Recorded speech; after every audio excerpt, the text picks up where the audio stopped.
In the early 90s, after Terminator 2 and True Lies, James Cameron set his sights on everyone's favorite friendly neighborhood spider, Spider-Man.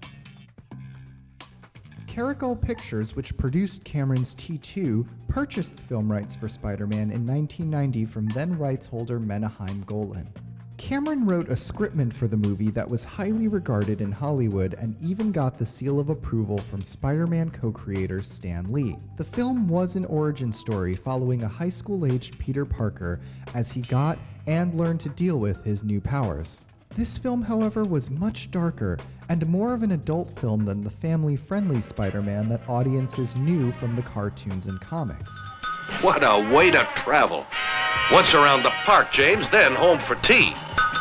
Peter Parker was angrier, grappled with moral ambiguity, and often cursed at and threatened his adversaries. Peter also peers through Mary Jane's window as she is undressing, has a spider version of a wet dream, and even has an intense sex scene on the Brooklyn Bridge with Mary Jane involving some weird dialogue about how spiders mate. However, there were some thoughtful changes to Spider-Man's mythos as well. The biggest, which was carried over to Raimi's films, were Peter's webbing, which shot organically from his wrists.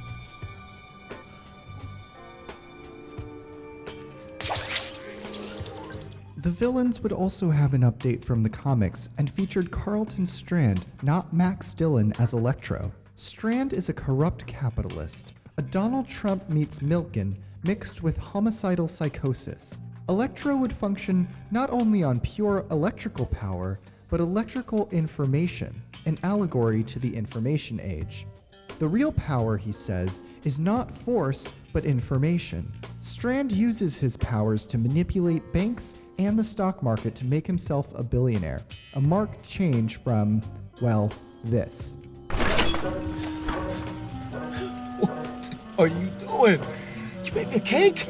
Strand would also be joined by his lackey Boyd, who is this film's Sandman.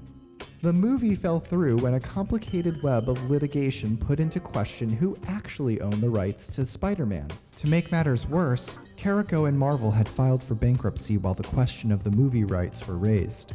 Cameron attempted to convince Fox to purchase the rights, but the studio didn't want to spend the money on the legal fees necessary.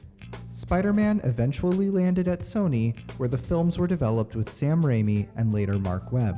Cameron, while disappointed, landed on his feet with his next project. You may have heard of it.